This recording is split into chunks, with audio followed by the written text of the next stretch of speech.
Bonjour à toutes et à tous, j'espère que vous allez bien. On m'appelle Mathieu Faton pour ceux et celles qui ne me connaissent pas. Je suis consultant en gestion des ressources humaines.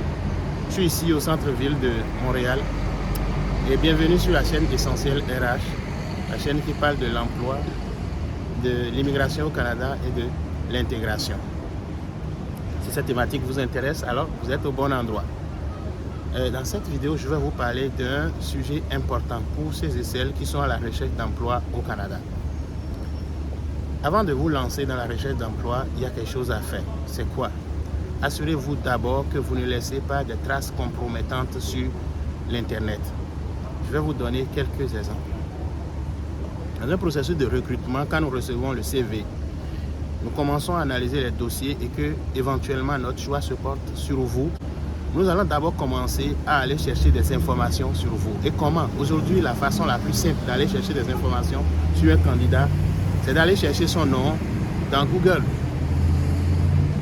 Et je vais vous donner quelques exemples où vous allez voir que ce n'est pas bien de laisser des traces qui vous compromettent sur Internet. Il y a des aspects sur lesquels vous allez vous en douter, que ça c'est simple, c'est un jeu, il n'y a aucun problème. Vous les laissez au vu et au su de tout le monde. Mais c'est des données, c'est des informations de qualité, c'est des métadonnées, c'est des informations, c'est des mines d'or que les recruteurs utilisent. Parce que déjà, avec votre nom, on peut scanner très rapidement, on peut avoir une première impression de vous, qu'est-ce que vous êtes, à quoi vous ressemblez dans votre vie. Je vous donne quelques exemples. Un gars qui va postuler pour un poste où il a besoin de travailler souvent courbé, alors qu'il met sur Internet déjà sur sa page Facebook qu'il a des problèmes de dos. Il a oublié de l'effacer. Qu'est-ce que ça entraîne? L'employeur qui s'en va comme vérifier, voit, oh, il a un problème de dos, je te mets déjà de côté. C'est ça. Dans un autre cas, un gars qui postule pour un poste de chauffeur d'autobus et pour les enfants en plus. Normalement, dans ce genre de poste, on ne doit pas prendre de l'alcool à certains moments. Mais on le voit sur sa page Facebook que il a été déjà arrêté. Il a déjà eu une contravention pour alcool au volant.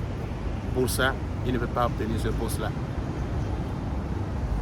Je vois très souvent dans certains pays ou dans d'autres pays où les gens peuvent créer 5 pages, 10 pages. Et sur les pages, c'est votre nom. Sur toutes les pages, mais vous mettez des informations complètement différentes d'une page à une autre. J'ai déjà retenu un candidat ici qui met sur sa page qu'il est à Toronto, qu'il a étudié à Toronto et qu'il a étudié aussi à Montréal. Mais je l'ai appelé pour l'entrevue et finalement il n'a jamais mis pied ici. C'est juste que sur sa page, et ça le tentait de mettre ces informations. Il faut faire attention à ce genre de choses. Quand vous commencez à faire la recherche d'emploi, assurez-vous que vous ne laissez pas en arrière, vous ne laissez pas des empreintes sur Internet qui pourraient être utiles à l'employeur d'une manière ou d'une autre. Utile à l'employeur dans le sens peut-être qui pourrait vous pénaliser. Ouais, pourrait être utile à l'employeur, mais pourrait vous pénaliser. Donc assurez-vous surtout de tout ce que vous laissez sur Internet. On ne peut pas empêcher les gens, oui, évidemment, de s'en servir, mais avec modération. Nous, en informatique, on dit, si tu veux avoir la sécurité maximale, c'est que tu n'as pas de données. Ne laisse aucune donnée traîner. À partir du moment où tu laisses des données traîner, on peut les utiliser dans tous les sens. Donc, si vous n'êtes pas sûr, il vaut mieux pas laisser traîner vos données sur Internet. Et c'est ça. Si la vidéo vous a fait du bien, je vous invite à l'aimer, à la partager et à vous abonner à ma chaîne YouTube si vous êtes nouveau. N'oubliez surtout pas d'activer la cloche de notification pour ne rien manquer.